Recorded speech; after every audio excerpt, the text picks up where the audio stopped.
Good evening, ladies and gentlemen, and a warm welcome to another AERO South Africa webinar in conjunction with Safety First Aviator. The feedback we've received has really been positive about these webinars that we're running.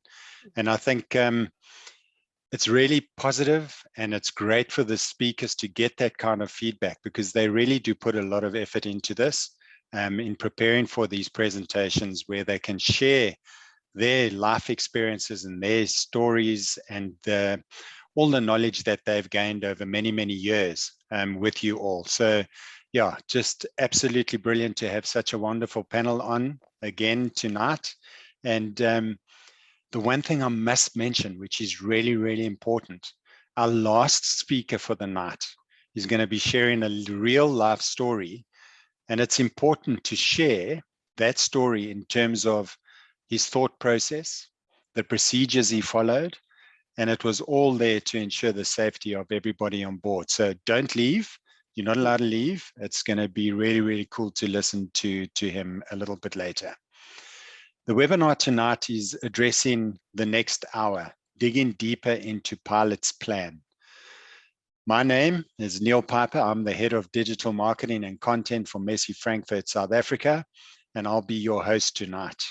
It now gives me great pleasure to introduce my colleague, Annelie Reynolds. Annelie is a portfolio director of Messi Frankfurt, but more importantly, and for tonight, she is the show director of AERO South Africa. And Annelie, I've heard something that there's an event coming up soon. It's going to be live. It's going to be really off the charts. People can't wait for this. Do you want to share a little bit of information around the event coming up? Definitely. Thanks, Neil. Thanks for the introduction. As Neil mentioned, I am Annelie Reynolds, and I'm the show director for AERO South Africa. And I just want to mention what a month this year has been. And I am certain a lot of people and all our panelists share this sentiment with us tonight. We have, well, we've not started. Our planning for AERO is in complete swing. And exhibitors are signing up daily now, and they are keeping us extremely busy in sending out agreements and sharing more information on the event. It's therefore very important for you, if you want to join the event in July, to keep your eye on our website, our Facebook page, and our LinkedIn page, where we will be making announcements on which exhibitors have signed up for the event. Like 2019, the event is taking place at Wonderboom National Airport, and it will be from the 7th to the 9th of July this year. The event sets the scene to showcase some state-of-the-art technology, all the latest developments in the general aviation industry, creating a platform where exhibitors and visitors can once again conduct business face-to-face. And that is such a happy thought. How long has it taken us to have a face-to-face interaction with our clients at an event? It will be compliant with COVID regulations, as the safety of our visitors and exhibitors and staff is of utmost importance to us. Then some more good news. Next month, which is basically tomorrow, our sister event, AERO Friedrichshafen, will kick off on Wednesday, the 27th of April, and it runs until Saturday, the 30th of April. Make sure to have a look at their website. And if you are keen to venture to Germany, now that we are all allowed to start traveling again, it's definitely the best general aviation expo in Europe. So before I take too much time, because of all the exciting things happening in this webinar tonight, Neil, back to you. And I'm going to be sitting here holding on to my seat. Annelie, thank you so much. I'm glad you got that joke right. We had a quiet chuckle before, just hoping and praying that you would get it right, and all the practice paid off, Annelie. Well done. And thank you for the information about the show. I think it's important information for our visitors tonight. Now it's really my pleasure to introduce and welcome all our speakers for tonight. And I'm going to start with a newbie, Andre Riss, aviation risk specialist, claims and accident investigator.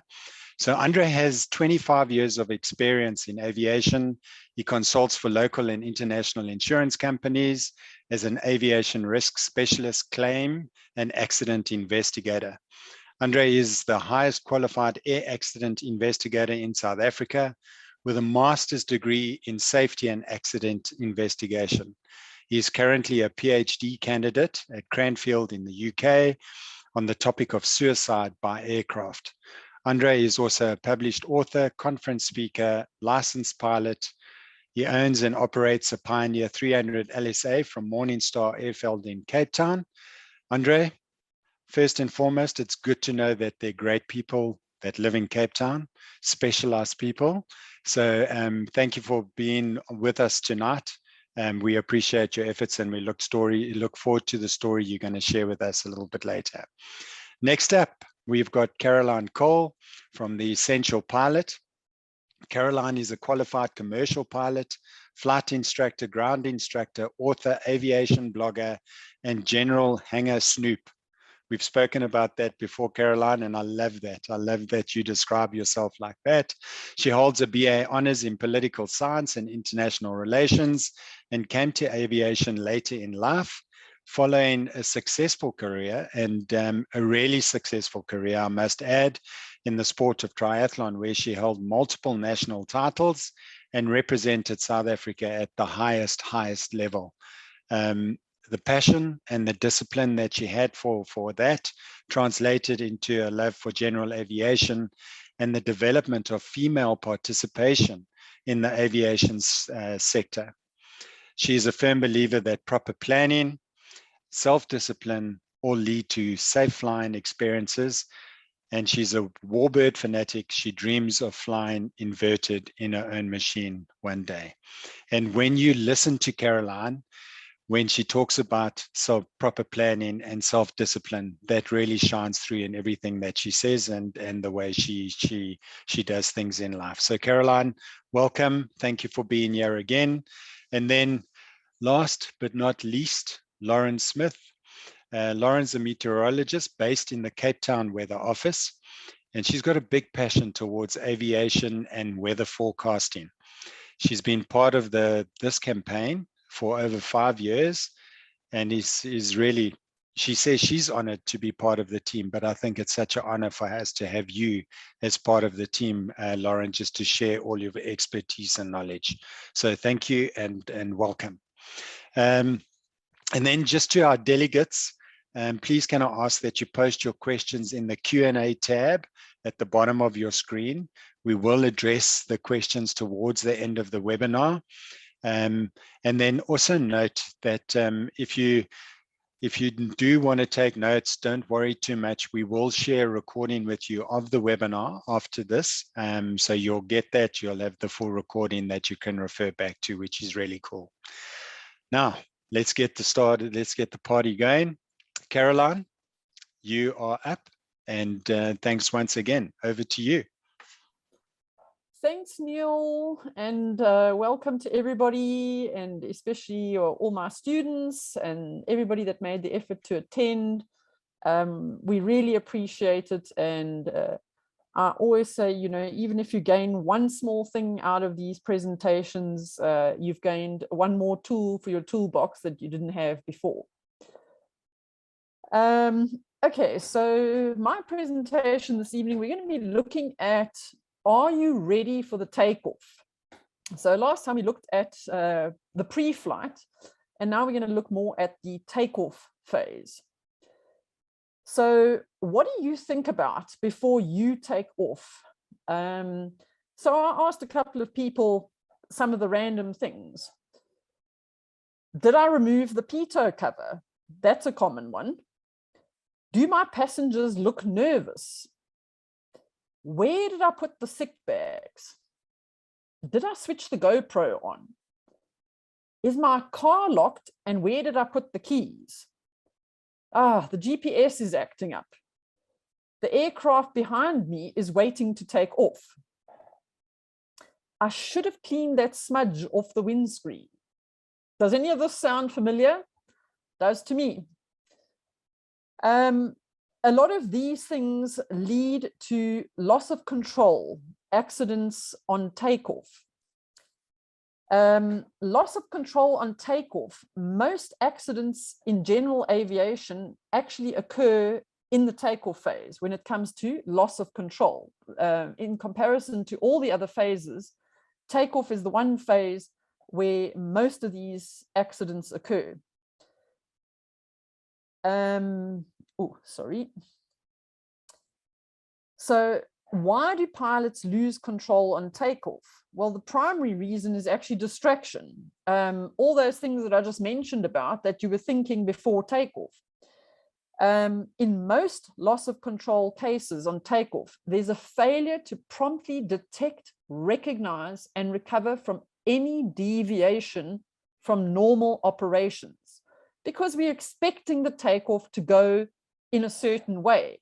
The things that throw us off is when something unusual happens on that takeoff. So loss of control at the takeoff is often the result of the following factors.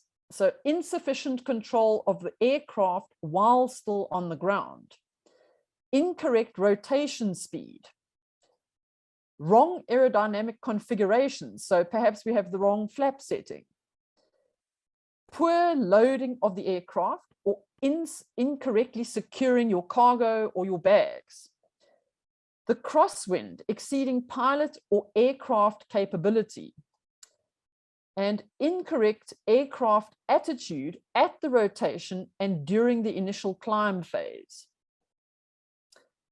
So the most common type of aircraft upsets in the takeoff is actually the aerodynamic stall during takeoff. Apart from the stall, the next two are spins and rolls. So as you can see, here the takeoff phase is where most of those stalls actually occur. These statistics were actually taken from EASA statistics, if anybody's interested. Stall training. So stall training is usually conducted at safe altitudes away from the runway and in a straight line with the power off. Therefore, most pilots tend to associate, they don't necessarily associate the stall as a deviation of something that actually could occur on the takeoff. Because we train it at high altitude somewhere in the general flying area, we don't associate it with something that will occur during the takeoff. So, and I'm sure Andre can attest to this, but a straight ahead 1G stall is actually not a common thing in accident reports at all. We're not doing these straight ahead stalls on the takeoff. So just something to consider, that we need to consider the way we actually do training with regards to stalls and the association with the takeoff. So rather than training our pilots to be comfortable with stalls, we should actually be training them to plan their takeoffs better and be more aware of the conditions that would actually lead to stalls on the takeoff. So planning your takeoff is probably the most important thing that you can do. Airfield specifics like obstacles. If you've got obstacles at the end of your runway, assess those obstacles and assess whether your aircraft has the climb performance to clear those obstacles. And that is also day-to-day dependent on the conditions of the day as well. For example, high altitude as well. We all know that high altitude is going to impair your aircraft performance. So on a day-to-day basis, you need to assess whether the runway will be actually long enough for the takeoff today. It might have been fine yesterday or a week ago, but today the runway might not be long enough given the conditions we have today. The runway surface and conditions. Runway conditions can vary also from day to day. You might have a wet runway, so you need to assess those conditions beforehand, particularly if you are taking off from a grass runway or a dirt strip, it's a good idea just to walk over that runway first and assess the conditions before you commence the takeoff. Wet, soggy conditions can also delay your takeoff and could cause you to run out of runway distance. So assessing the takeoff distance required. We all remember these graphs that we did in our PPL flight planning, but how often are we actually going to the aircraft graphs and assessing the conditions of the day as to whether we can actually do this takeoff or not? So check your takeoff run available and make sure that it doesn't exceed your takeoff distance required for your aircraft. These graphs take into account things such as the weight, which changes also from flight to flight, the temperature, which affects the air density, your altitude, the wind, and also, the humidity, which is not included generally in most graphs, but something you need to consider is how humid the air is as well, because that will affect the air density as well. So good idea to go back, check your graphs, and check that you do have sufficient takeoff distance for your takeoff. Weight and balance, that's an obvious one. Too often we just jump into the airplane, because we know we can handle it. You need to check that it complies with the approved limits provided by your aircraft manufacturer. You don't check that at your own peril. Check the seat attachment points. That's an important one as well, because if your seat slides back on the takeoff, that would definitely affect your center of gravity. Similarly, secure all your loose objects as well to avoid unwanted movements, especially during acceleration phases such as the rotation or during the climb phase of the takeoff. Wind conditions. Observe your wind conditions so that the takeoff is with a headwind, preferably, unless special procedures or circumstances prevent this. But be prepared for crosswinds and even more so unstable winds. The gusts are not normally predictable, but if you see the windsock flapping around, then anticipate that there might be gusts and look out for that. The takeoff parameters. So before takeoff, review your power settings that you will use for the takeoff. State what flap configuration you're going to use, your mixture control setting as well, and the speeds for your takeoff as well, particularly if you're somebody that flies a variety of different aeroplanes. All of those things are very important. The passenger brief. This one is so often ignored. People feel intimidated to tell family or friends the scary safety brief. Giving a passenger brief is not just a legal requirement, but it's a necessity for safety, particularly in emergency when the workload is high. And Andre is going to elaborate on this, and I'm very glad that he's here to actually tell us the story of the importance of that. Check your approach and down the runway. You could have aircraft approaching from the opposite direction. Perhaps somebody has a radio that's not working. Check both the approach and the opposite end of the runway, that they are free of incoming or outgoing traffic, and make a radio call to announce your intentions so that everybody knows where you're entering and what you plan to do. The thing that I suppose I'm most passionate about is planning for abnormalities during the takeoff. Planning for any abnormality will assist in your reactions should you have anything abnormal on the takeoff. I always insist on doing a pre-takeoff brief or a rejected takeoff brief is the last thing I do before I enter the runway, with good reason. Last in, first out. So there's various versions of takeoff brief. I'm just going to share with you mine that I use.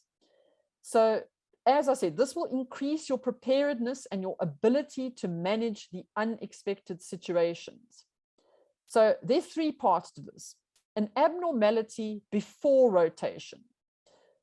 So here, an abnormality could have something to do with your airspeed, or suddenly you have a temperature that suddenly goes in the red, or there's a funny noise.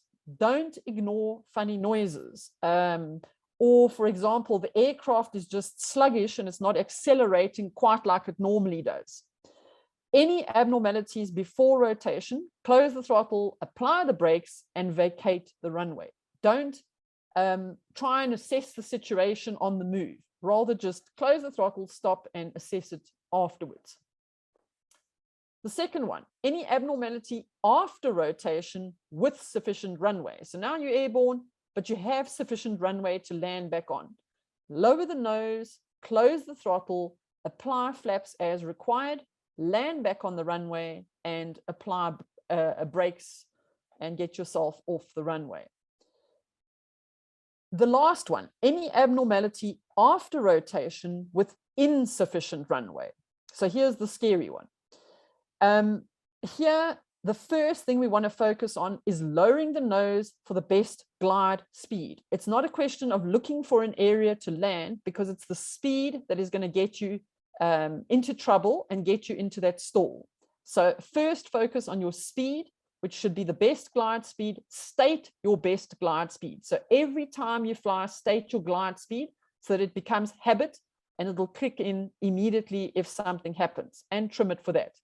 Pick your landing area within 30 degrees of the nose, and I always choose to state on the runway that I'm taking off on. I will state based on this runway where I will go. So I will say on this runway, my best point to land will be either to my left, to my right, or straight ahead. So predetermine where you will go if something happens after the takeoff with insufficient runway. Close the throttle, apply flaps as required, and switch off fuel and spark, and try and land at the safest slow speed. Okay, so are you ready for takeoff? Align yourself properly on the runway center line to initiate the takeoff. Anticipate directional control requirements, particularly when adding power. Often the anticipation or runway excursions happen when we don't anticipate those changes when we're adding power. Critical checks on the ground roll. Check that your airspeed is coming alive. Remember that pitot tube cover that we weren't sure if we removed? Well, that's going to be the first thing that tells you your pitot tube cover is on if your airspeed is not coming alive as it normally does. Your engine RPM as well. Know what the minimum RPM is for your particular aircraft, and obviously your temperatures and pressures. So if you've got something going in the red, why would you take that problem up into the air with you? Okay, and then lastly, pay attention to this airspeed and the aircraft attitude. Pull gently on the stick or the yoke for takeoff. Excessive pitch movements can lead to the stall as well. Control the airspeed and the aircraft attitude with reference to the horizon. So fly with attitude flying rather than with gadgets and all that. Focus on the outside and the visual picture. Okay, and that's all from me. Have a safe flight. And there's my contact details if anybody wants to contact me. Thank you so much, Caroline. I must say, I always love listening to you. And as per your bio, it's very clear, it's very precise, but you do it in such an engaging way. So thank you very, very much. Very, very good. Thank you. Okay, Sure, ladies and gentlemen, our next speaker is Lauren Smith. Lauren is, and I know I'm going to embarrass you a little bit here, Lauren, but you are such an integral part of the team. You're highly respected in your field of expertise, and we are thrilled that you could join again tonight, and long may this continue as the audience absolutely adore you. So thank you very much again for your efforts, Lauren, and for being here tonight. And on that note, over to you. Thank you so much, Neil, for that introduction. Yes, thank you for everyone attending tonight.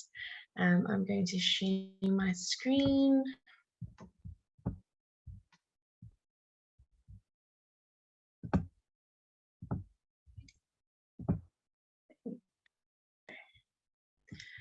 All right, so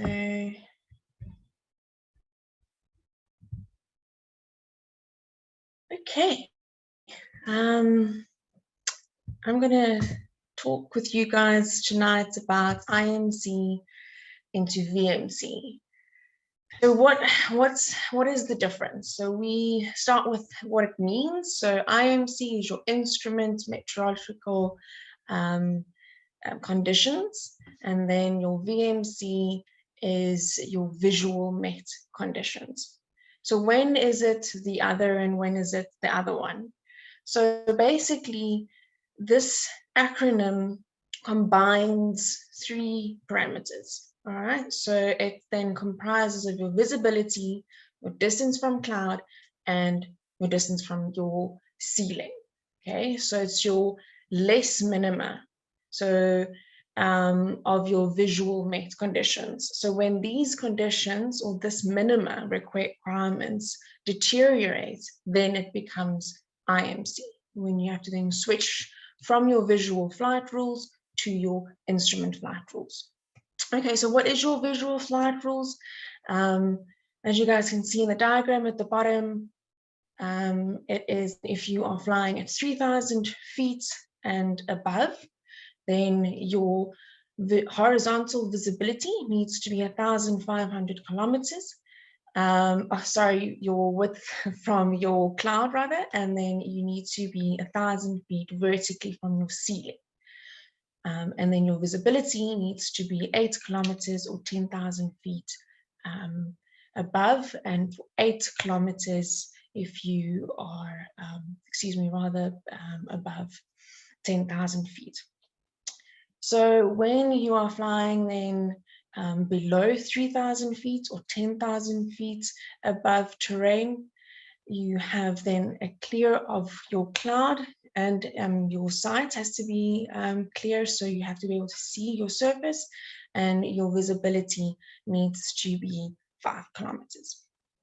So in your control zone, that is where things change a bit. And your control zones are normally your aerodromes, and each aerodrome has its own specific requirements. So it's a good idea to know your aerodromes, what their limitations are.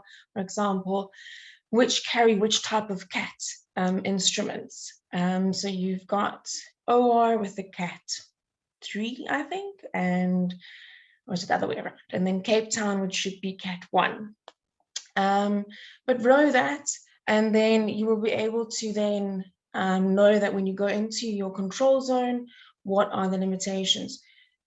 So your first one would be your visibility has to be 5 kilometers and more, and your horizontal distance from clouds needs to be 2 kilometers, and your ceiling needs to be at least 500 feet. So for example, at Cape Town, we send out warnings for ceiling that then goes below 3,000 feet, and your visibility is less than 600 feet or meters rather. Then we start sending out warnings. So know when those conditions happen, and the only people who call it is ATC. So know the conditions and your location of your takeoff and your landing.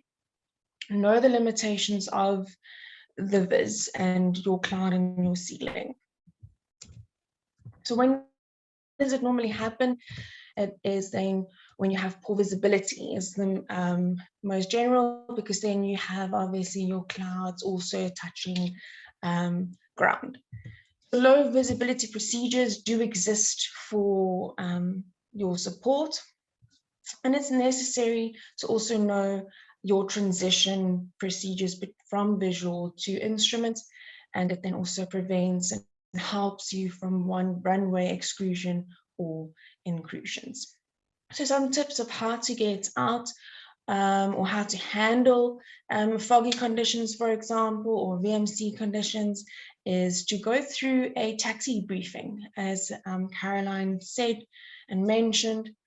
Know your taxi runway, maybe have a chart with you. I don't think you should be embarrassed to have a chart and know and just to refer and look, especially if you can't see outside, and communicate, show good airmanship, communicate with ATC and your co-pilot if you do have a co-pilot with you or your instructor.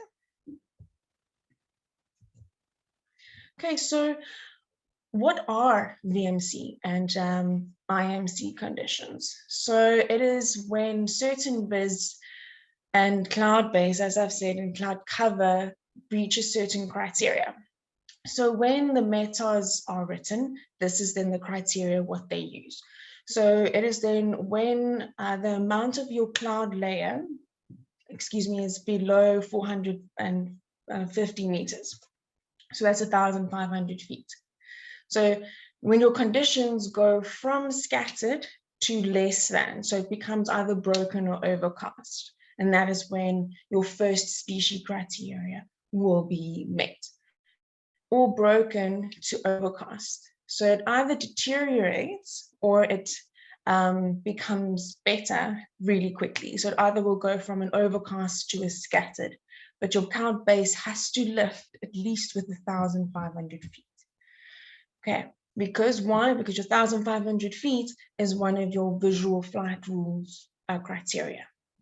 Okay, so then when the height of your base of the lowest cloud layer, broken or overcast, is lifting, as I've said, or when the extent is lowering and passing through one or more of these following values, a species gets then criteria issued. So like I've said, it has to go through these. So before lifting by 1,005, and it's warning criteria, everything's on the deck, it needs to go from 300 through to 1,000 feet through those steps. So that's why you'll see at the end of your meta and your trend, these are the criteria that we use. So we will say becoming 1,005 if your cloud base is reported at 900 feet.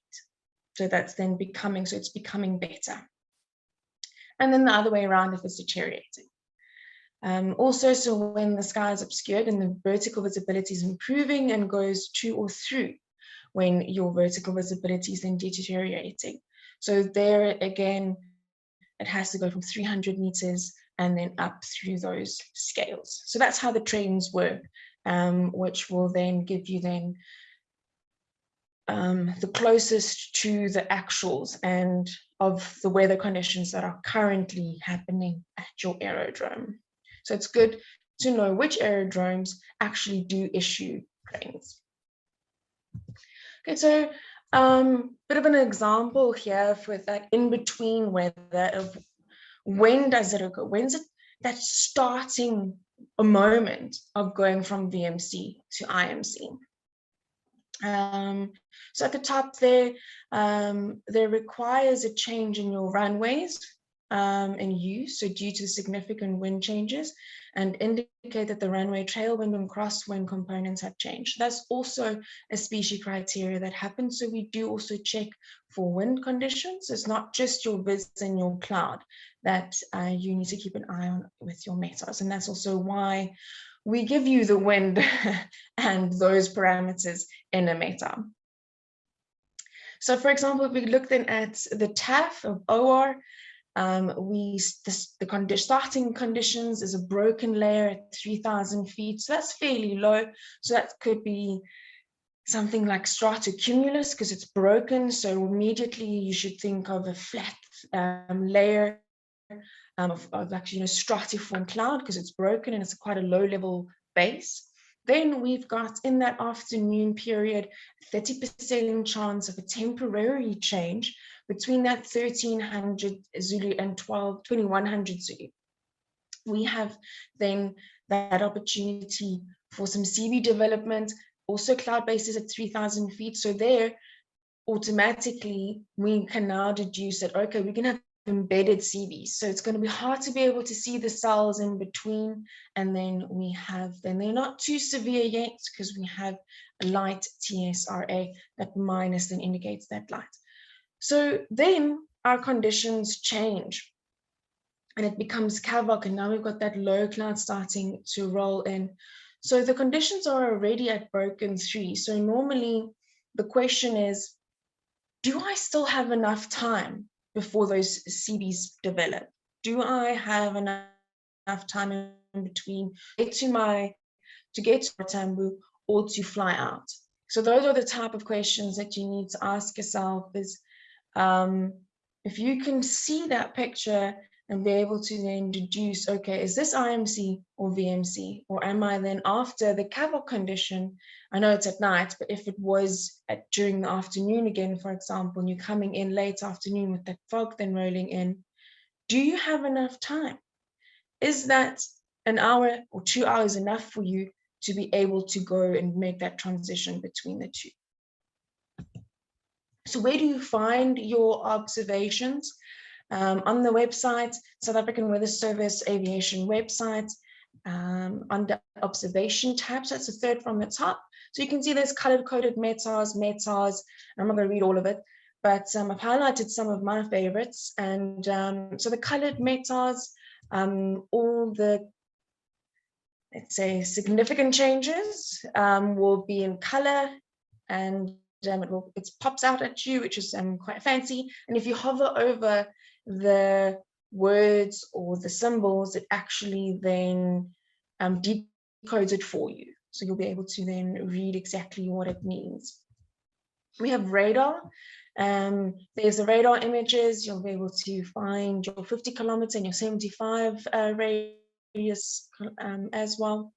And you also have satellite images available, which is quite great to also be able to see where your cloud bands are, what's happening at your destination. You'll be able to then see, okay, there is cloud pushing in, it is coming from the east over Nelspruit, for example, and you're heading to Nelspruit, and you'd like to know what time would those clouds be in or out. Webcams is also then another great tool to use. I'm going to use Nelspruit again, because that webcam, as you can see at the bottom there, you can see the whole runway as well as those mountains there to the east towards Mozambique. And that cloud normally rolls in and pushes and hangs on that mountain. And you can actually then watch it during the day as it starts to lift. And those mountains are about 2,000 feet, if I'm speaking under correction. But I can definitely find that out next time. And that helps, because if you know the height of that mountain, you'll be able to then deduce where's your cloud base more or less, and then start timing yourself according to the AMO that gets written. Windy TV is also another tool, which is also great, that has some observational goodies like a satellite image, as well as the bottom left there and the bottom right.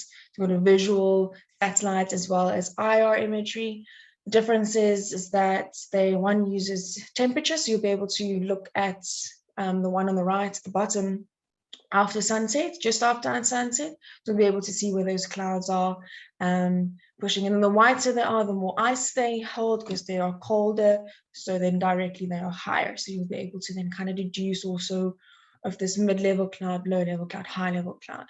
And on your right as well, you'll be able to see. Which is also great about this website is that it runs 4 different models, and you'll be able to then make an ensemble or an average out of the 3 to be able to see what conditions are expected. And that also has a fog field to be able to show you if you are going to encounter some IMC conditions or not. So that's all from my side. And here's then some contact details of our offices. Cape Town 1 is the cell phone. Unfortunately, our landlines have been down for long, but there's the contact details as well. And I'm happy to answer any questions of yours. Thank you so much for your time. Thank you so much, Lauren. As always, that was very interesting. I appreciate your efforts in putting that together. And now you can relax. Thank you. Now you're off the hook. And ladies and gentlemen, last but by no means least, our last speaker for the night. We mentioned it at the beginning. It's a really, really important topic that he's going to be talking about tonight. But Andre, you're going to be sharing a very personal experience with us all.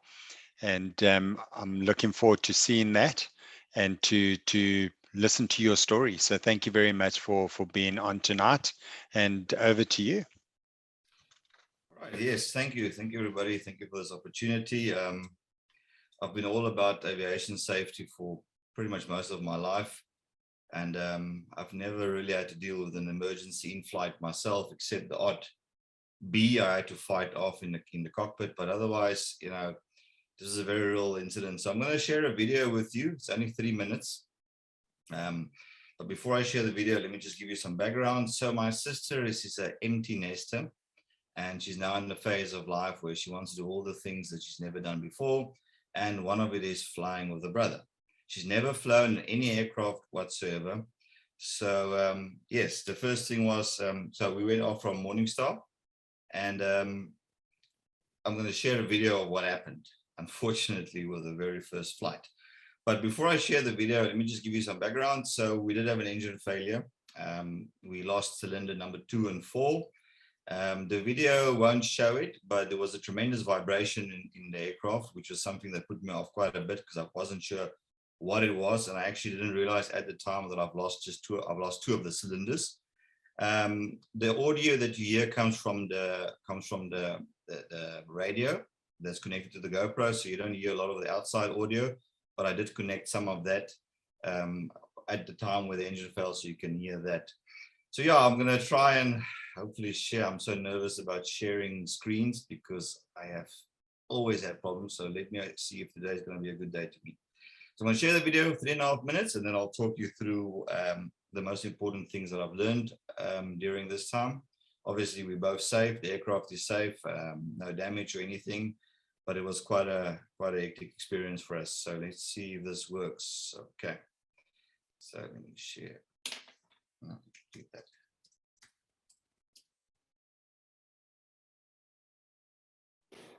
Is it sharing? Okay, let's see that one. Okay, share. There we go. Sorry. So, okay. Hopefully that shares now. And then. Hey. Sien nou hoe nader ons hier raak, dan begin dit meer rustiger raak. Ja. Want daar is 'n bietjie meer winde. So dit sal net minder bouncy raak nou. There we go. And I'm going to round up at 1,500. Okay.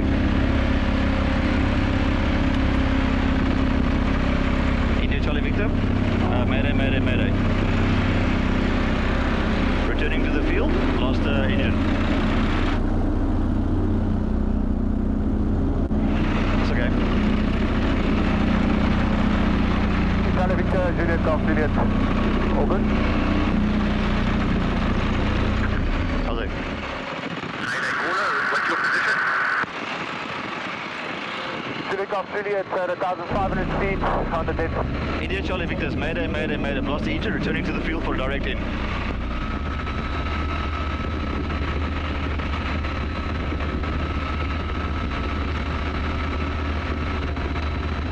Traffic 126.8, India Charlie Victor routing directly from the east to the field. I've got a rough running engine. Yeah, Charlie, Delta Mike is vacating the runway talk here, go for it. Okay, I'm coming in. Alright, I think I'm going to come in on 02. Problem, we clear, eh? Your runway's all clear, I'll stay here making sure of that for you. You keep coming. Okay. Yeah, you carry on, guys. That's alright, that's fine.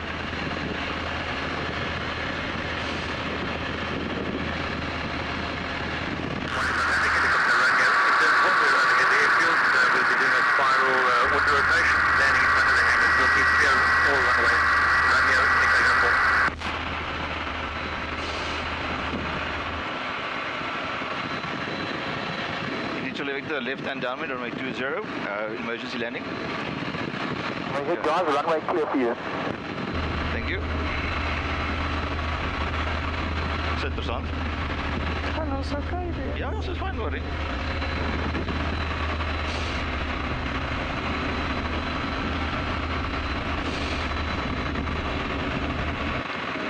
Charlie Victor turning left base, runway 20, emergency landing.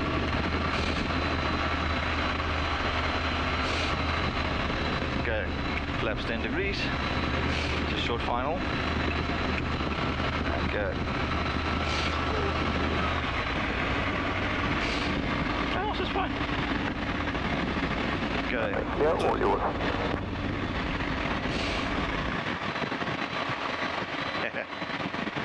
Initially with the final approach on runway 20.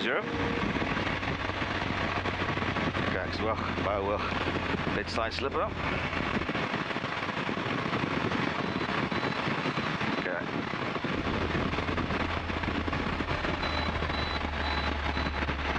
Okay.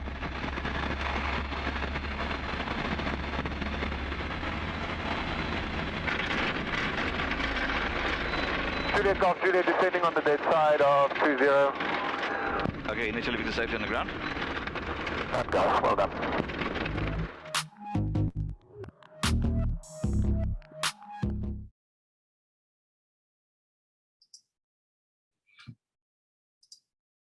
Okay, hopefully I'm back and hopefully everybody saw that and it wasn't just me who watched it. Okay, anyway, so the first thing I want to talk to quickly is the passenger briefing. Because I knew it was her first flight, I actually, and I want to say a few months ago, we spoke about the normalization of the deviance. And I actually started deviating from normal procedures. So I kind of brushed over passenger briefings, but you know, this time I didn't, and thank God I didn't. It was the first time ever for her to fly, so I had a nice briefing with her. I explained to her the basics in the cockpit, the basics of flying, and just made her kind of, you know, aware of what's around her. And then I spoke to her about emergencies. I spoke to her about the PTT, where to talk to somebody in case I had in-flight incapacitation. I know it's very difficult, but at least she could probably keep the wings level or just talk to people. And a very important thing, which you could see in the video, is something I learned, and this is what I actually want to say. Don't ever underestimate forums like this. When you get your PPL, you're not there. You're not there. Even when you get your CPL or ATPL, you're not there. All you have when you get your PPL is you get your license to the learning university, and that's a university that you will never graduate from, because aviation is forever learning. So in a similar forum like this with the aerobatic community, I learned about the importance of holding on to something when you are stressed and when you're on fright. And I explained to her that if anything happens, I don't want her arms around. I don't want it moving around in the cockpit. I don't want her grabbing the control stick or anything like that, or freeze up on it. So I said to her, please, if anything happens, hold on to your straps. You know, that is important for a person, because then the arms is no longer in the way. So the arms is not in my way, and she feels more, you know, more safe because she's holding on to something. And you could see her do that. I had to edit a little bit, but she kept her calm quite a bit. But it was a hell of a fright for her. So one of the things is the minute the second the engine went, the startled effect kicked in. Remarkably, it felt like it was 3-4 seconds, but it was less than a second. When I see it there, because the startle effect kicks in, because I was just about to close a little bit of throttle, and then brrr, suddenly the whole thing is going, and then is this really happening? I mean, I've been talking about things like this, and then suddenly, yes, it is really happening. Then what am I going to do? My eyes immediately went down. And I saw, because this was on the west side of Morningstar, because I did a non-standard right-out turnout. Had I do a standard left-out turnout, I would have had ample place to land, because there's lots of nice fields there. But a non-standard right-out turnout, there's not a lot of fields there. But there was one. So immediately, you can see in the video, and it's on my Facebook, on my YouTube account called Just Plain Adventures. You'll see the full video there. And you can see there was a field there. So I immediately saw the field, but I also saw that I still had some power left. So the next decision was, and funny enough, if you look, I think you can hear it on this video, it went brrr, and I went, okay. That okay was me processing, this is really happening. Okay. And I did a mayday call. The next thing that's been drilled into us forever was that aviate, navigate, communicate. You know, you aviate, navigate, communicate. And I watched other videos before, and I saw people over-communicate, but you know what, it's pointless, because no one's going to help you. It's only you that can help you. So here, aviate was the first thing. I knew the plane is still flying. You know, it's dropped a lot of power. Most of the power is gone, but I still have my wings, all the control surfaces working. I was obviously worried because of the massive vibration. I was worried that I will have a structural failure because I thought there's something really gone bad in the engine. I never knew that losing 2 pistons will give you that amount of vibration, because I thought the weight is still moving around. So I never knew that it would give you that amount of vibration. So that was a shocker to me. So I was worried about in-flight breakup of the entire nose due to vibration. But of course, that, you know, when I started closing, I could get some power. You can see from the video communication. I made my Mayday calls. Navigate, I didn't have to do much because I knew exactly where I was. So that helped me quite a bit. I made my communication, and then somehow I shut off. There was 2 callers that called me. One said Mayday, called down my call sign, everything all good. I didn't respond. The other one said Mayday caller, state your location. I didn't, and somebody else answered on my behalf.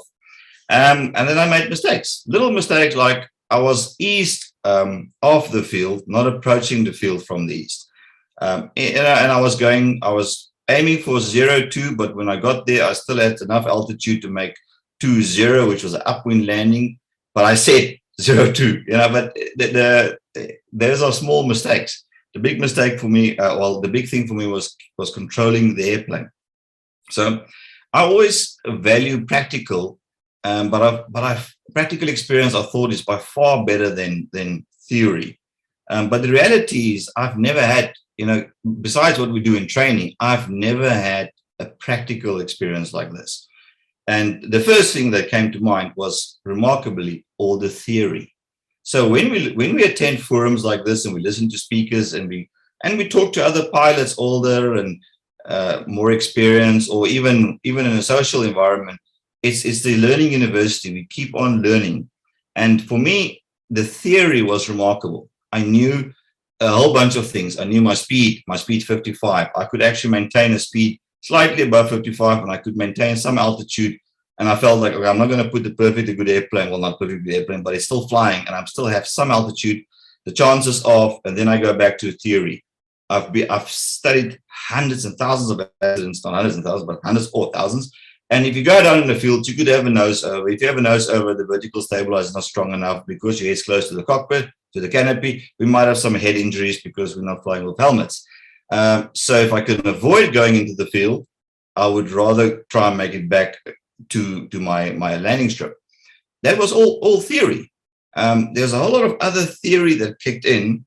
And, you know, after I've gone through the whole thing, and I said, the interesting thing is, just a night or two before the incident, I was watching a video on the Boeing 767 that had a dead stick landing at Gimli decommissioned airport, where it was remarkable, where they miscalculated the fuel and the Boeing ran out of fuel, and they dead stick landed it, and the pilot had to sidestep that massive machine, did a perfect landing, and 3 days later they could actually fly the machine out of there, which is remarkable. And then I find myself, you know, I'm trying to preserve altitude, trying to maintain altitude as much as I can to make the field. When I finally make the field, I can make the other side of the field, so I can do an upwind landing. And when I got to the other side of the field, I actually realized, whoa, I'm actually still way too high. I don't know if you saw in the video, remarkably, I gave some chuckle going, you know, because I thought, this is going to be interesting. But it flashed through my mind. I just saw the side slip video a couple of days ago, and I know how to side slip my plane. I know this plane drops quite quickly when you side slip it.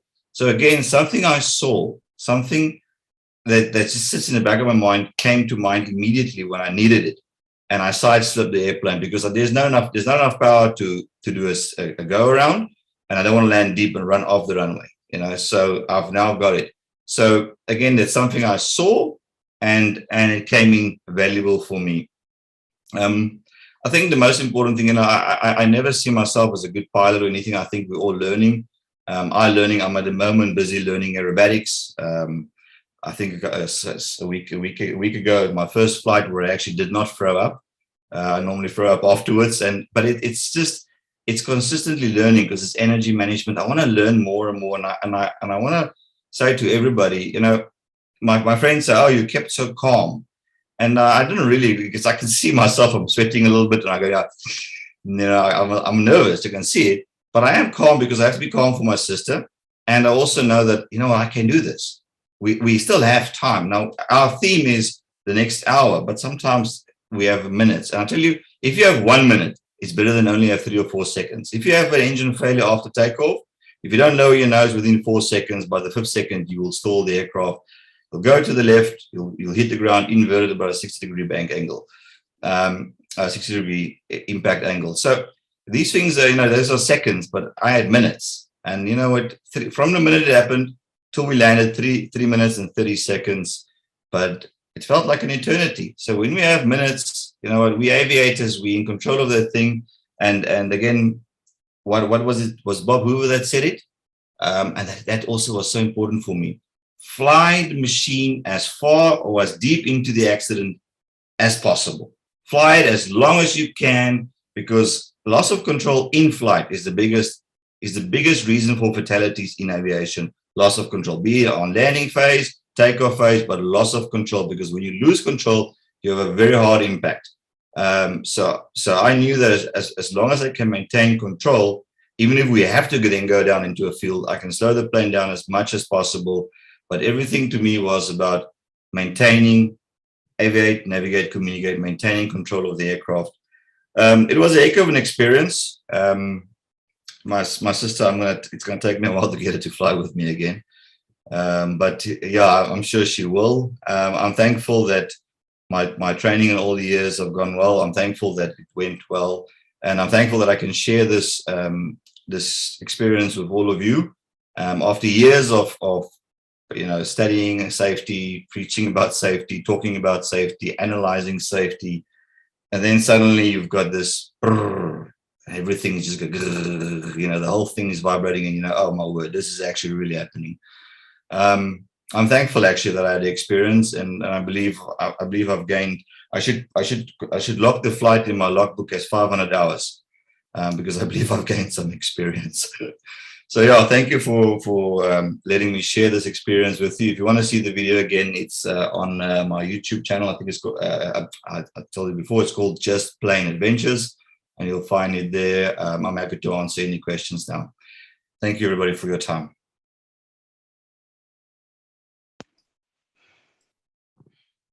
No ways.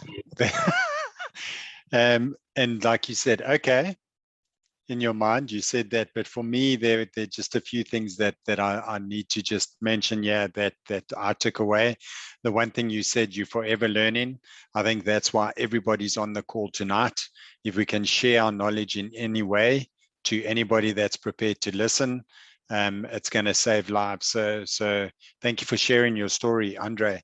But I just have to say, the way your sister looked at you in that moment was she was scared, but there was trust there. You could see that she was trusting you.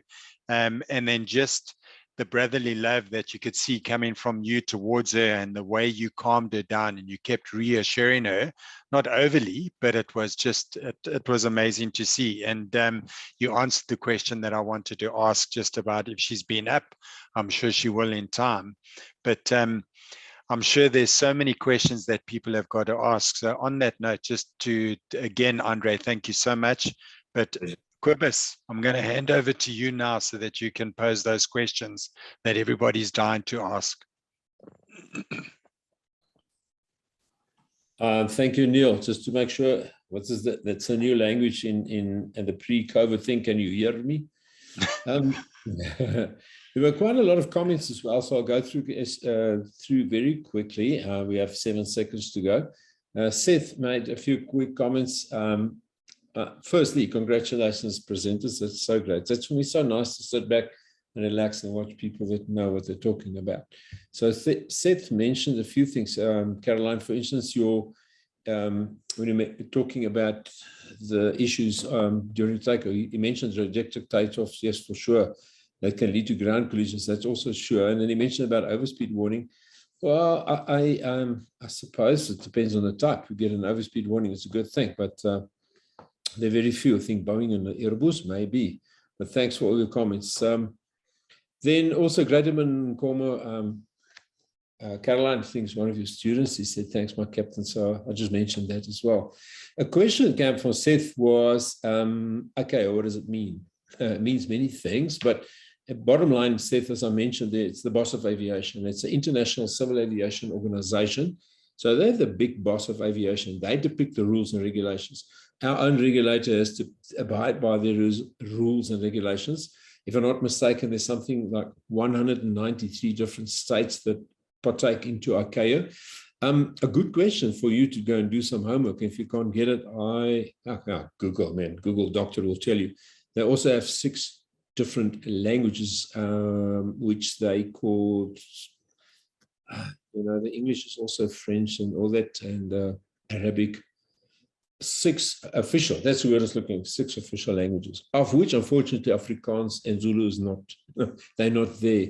So a good question for you to go and do some homework. There are 6 languages. That the latest one, I'll give that clue, I think, was Arabic. The thing with AERO language also is that when you fly, and they're depicted in the rules, when you fly into an airfield, say you fly into, I'm not even mentioning Heathrow, you fly anywhere in South Africa, and somebody speaks English, you shall speak English. In South Africa, everything is English. Okay, but you go into, for instance, Paris in France, it's a different thing. There, they also have to speak English. Okay, so a little bit of homework there. Then, Lauren, thanks. No questions. I'm surprised. I think the lack of questions must probably because you guys have explained it so well. And I mean, Lauren, with all those graphs, I mean, the eyes are still big, so well done. Seth, lastly, also good luck when you start flying. A long way, but it's a lovely way. Then the one, Andre, I've got for you, and I answered it from Joe Neiman. He said, do you think that a Mayday call simulation at an airfield with ARFF, in my English, it's air rescue and firefighting, involved during your SPL, your single pilot license training, would be better prepared you? I used to have instructors do surprise Mayday simulations with their students and involve my fire and rescue staff to position on the taxiway as part of the training exercise. I'll reserve my answer, which is a simple one, but maybe, Andre, can I hand over to you quickly for that one? Yeah, to be honest, to me, I don't think it makes a difference. I think your Mayday call is the same, if I understand this question correctly. From the pilot side, what's available on the ground or not. If you don't have time, then I don't have time to say, please, pull out the fire machine. They've got their own protocols and their own SOPs when they hear a Mayday. I think your responsibility is just to inform everybody that you are experiencing an emergency, declaring emergency. If you have time, squawk your emergency squawk code. But I don't think you should be concerned about what's going on the ground. So in terms of my training has always been, I'm in the plane, I can make as many calls as I want, but they can't help me. I'm the one who needs to fly this plane. I'm the one who needs to land it. So would it be better prepared me? I don't think so. I think, I think they've got their protocols. We've got our protocols. I think everybody follows them. And if it's a manned airfield with the ARFF, there'll be a nice welcoming committee when you land. But otherwise, it's still the same, I think. I don't know. Thanks, Andre. No, my answer was a yes. I mean, if you can include everything and everybody into a simulation, like for instance, ATC, obviously, once you are having the emergency, it's a different ballgame. You do what you can do, they will do what they can do, but they can do nothing if you don't declare a Mayday. Especially, I have seen some training videos in the US where they allow it actually, where they do involve everybody. I think it could be valuable. Yeah, I agree with you. So, Joe, yes, and in essence, yes, and especially coming from you must probably from the firefighting as well, and the flying part. Of course, any simulation for emergencies will be a good thing, whether it's practical, maybe practical is the wrong word, but if it can be done, that's usually the question. For instance, an airline flying, if we could do these type of simulations at international airfields, that would be wonderful, but there is just no such time. I think in Andre's case as well, as I say, you call a Mayday and everybody does what they're supposed to do. So thanks, Andre. Thanks, Joe. Good question. Seth, you mentioned calmness is one of the requirements to be a pilot, including patience. I'll tell you what, give it 2-3 years and you're flying, you call me again and see how true that is. We always say pilots are cool. And if you're cool, you might say pilots are not necessarily cool, but if you're cool, you must be a pilot, because we learned exactly what you're saying there, calmness and patience, a lot of that as well. Yeah, thanks, Joe. I got that right. I wasn't sure, but thanks, Seth. Then Seth, I forgot to say that I might start my training. Well, good luck, Seth, all the way. Guys, and that was all I have. Maybe a last one. If there's a fire in the cabin, some planes don't have fire extinguishers. I don't know exactly with light aircraft. Maybe, yeah, you should have one as far as I know. I know the bigger aircraft, there's not one, there's plenty. Caroline, perhaps something for you, if you don't mind.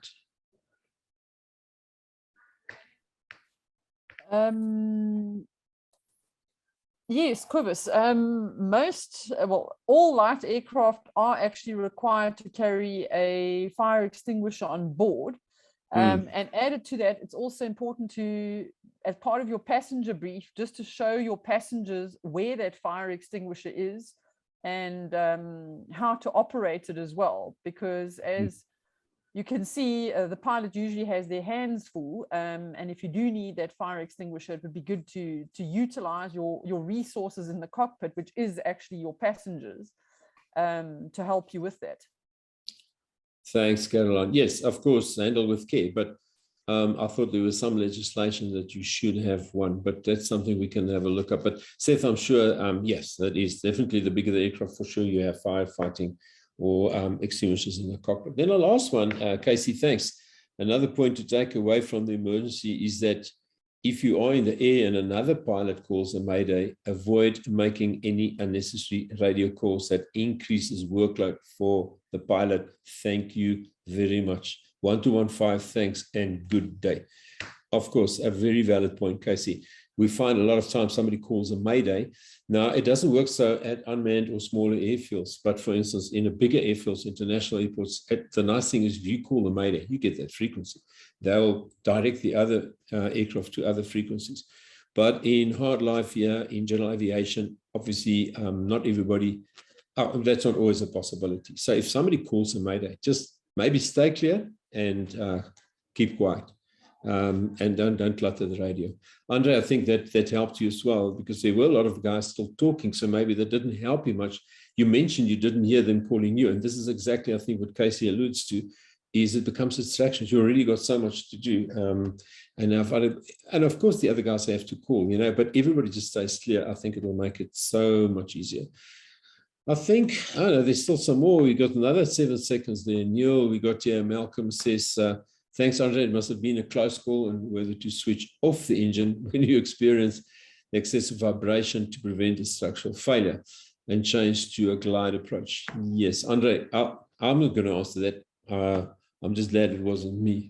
I've had this in a Jets, and although that thing was shaking so much, I never switched it down. I mean, yeah, I had the option to eject, but I didn't, because, once that engine's running, it will give you an inch or two. Maybe a 5-second answer there, if you can, Andre.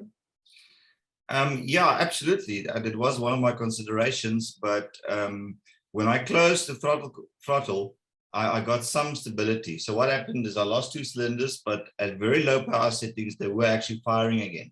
So when I closed the throttle more, I didn't have that vibration. But if the vibration got too much, I would have switched off the engine to prevent a complete catastrophic failure. So I would have done that absolutely. But I managed to get it that it didn't rattle as much again anymore. Okay, so good question. Thanks a lot. Yeah, that's 2 comfort zones for pilots. One is a long runway or a runway, and the other one is an engine that's running, even if it's running rough. It is running. Then lastly, Joe, thanks. Here's an interesting point. The last one, Neela, that's the last 3 seconds. I used to do emergency drills with the helicopter pilots on how to access an extinguisher in a cockpit. And it was surprising how many could not either reach the extinguisher or then operate it in a very confined space. Such a valid point, Joe. And this is something, Caroline, I think also that it's one of those emergency procedure drills. Now, bigger aircraft, you've got SCPT training, safety and emergency procedure training once a year. But even then, it's bigger aircraft. On confined spaces like in your aircraft, obviously, this is a major, major issue. I don't know if you got a 2-second answer there for us, Caroline.